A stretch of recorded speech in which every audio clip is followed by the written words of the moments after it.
How many rappers you know that did what he did?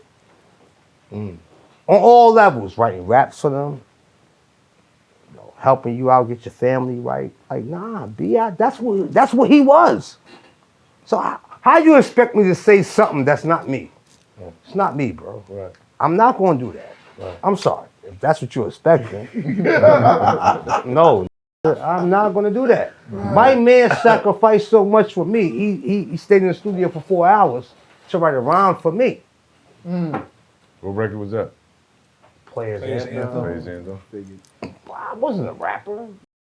He knew how to use me once he taught me how to work, and he knew I wanted to do that type of work. How old was you when you did that record? 15. Jeez. That's crazy. Say word. Who smoked more blunts than a little bit? What are you, an idiot? Listen to the lyrics. All I had to do was go in the room and memorize it. But you rapped it. Listen to me. Listen to it. Did you hear me? That's crazy. I thought he was a grown-ass man, bro, when I heard that. Listen to me. I'm 15. I've heard other niggas rap that we know somebody else wrote that. Go on YouTube. Hearing Lil C. The reference is on there, Biggie saying. But hearing Lil C's, I never thought that you wasn't a rapper. You dig what I'm saying? Word. You do it effortlessly, bro. It's just sound like you're reading. You know what I mean? Facts.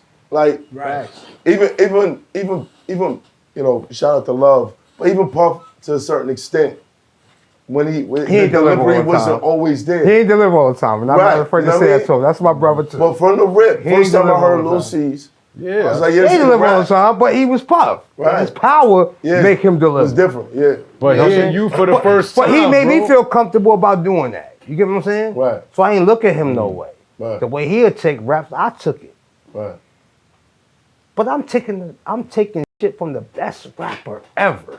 Then there's that. So, you know, imagine me sitting in the room 15 years old and the biggest rapper, the best rapper in the world is writing my rhyme for me right there.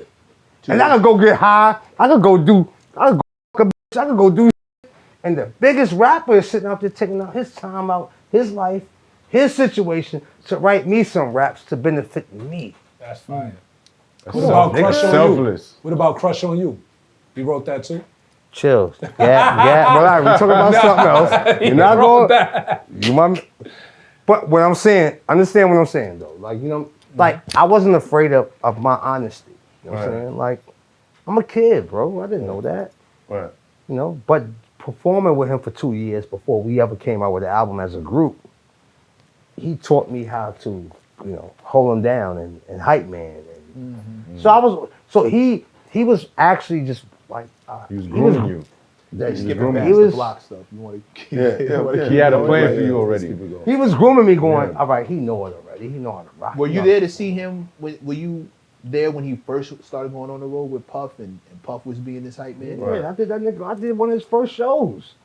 We did shows when Party and Bullshit and Dreams of fucking R&B bitch and Party and Bullshit was out. Like, you know, when he was on Don't Curse for Heavy D. Like, you know, Let's Get It On with Tupac and Grand Poobah. Like, y'all probably don't know about records like that. He was on Don't Curse with Heavy D?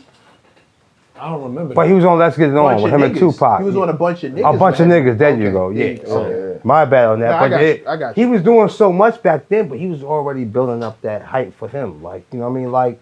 And you were there for that process. Yeah.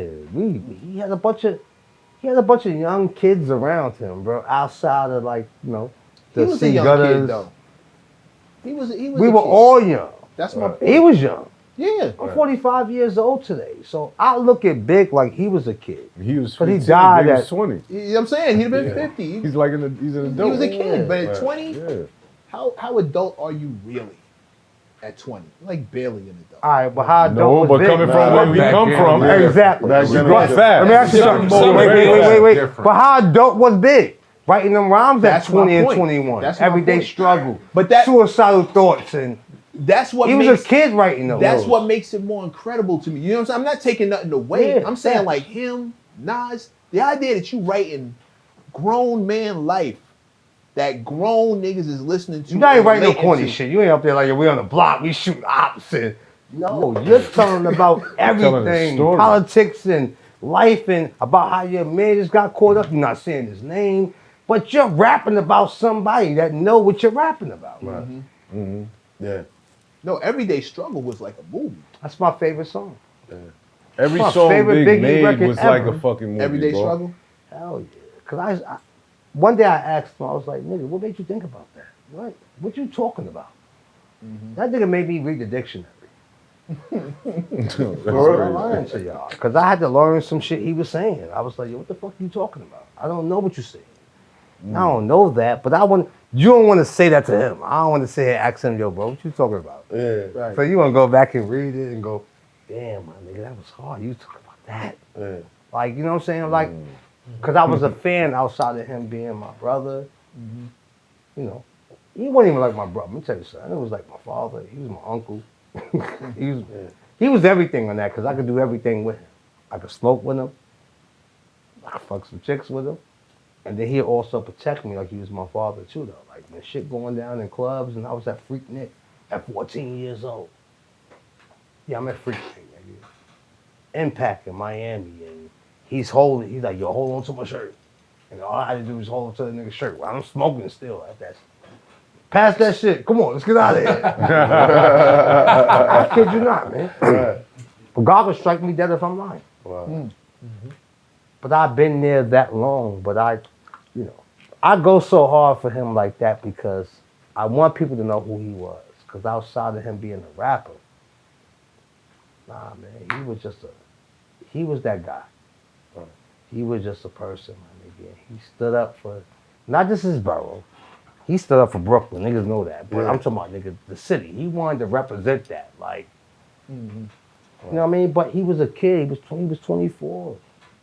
And he died, bro. You know what I'm saying? Like, I'm 45 years old right now. So I lived 21 years more than he did. That's rough.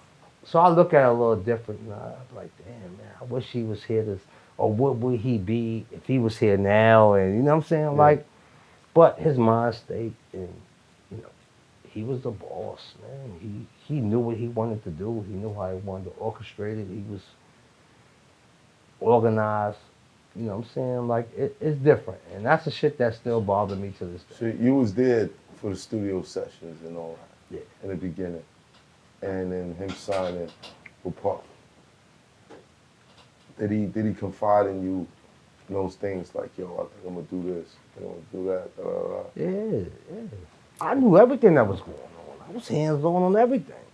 That's why I still be tripping about that shit to this day. Like, you feel comfortable with but he was schooling me. I was, you know, I don't like talking about myself like that, but I've been very advanced out here. I was born that night, but not last night. I've been out here for a long time, my nigga. I'm active. And that's why I'm still here. God bless God, you know. No matter how I go, you know, but I don't know what he saw in me, but I know he saw love. I know he saw respect. I know he saw loyalty. I know he saw something in me, but you know what? I'm gonna make sure this little nigga good, because he gonna make sure I'm good. Was you there for the discrepancies between him? Like, did you ever see some of the deals when he wasn't super happy about? I mean, even if I was there, I wouldn't say nothing. That was his job. You know what I'm saying? Like, I don't get nothing I'm not involved in. I don't get in touch with that. You know what I'm saying? Right.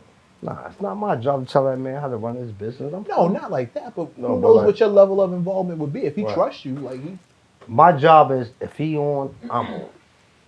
You know what I'm saying? If you in that chair and he's the culprit, I'm in that chair. And all my job is to do is just sit there and be cool, or be cool. I'm not going to chase myself for no other excitement.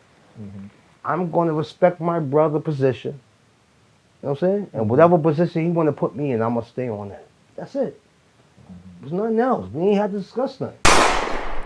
This hot full trapper turn smack rapper. Only smack rapper that you know is smack rappers. Got bars I can hang with the backpackers. Trap star, I don't hang with the backpackers. I'm in the hood with the work you heard. Making fiends leave earth you heard. Got your baby mama thirst you heard. Feel the flow, nigga, throw it in reverse. This the wave you need to surf you heard.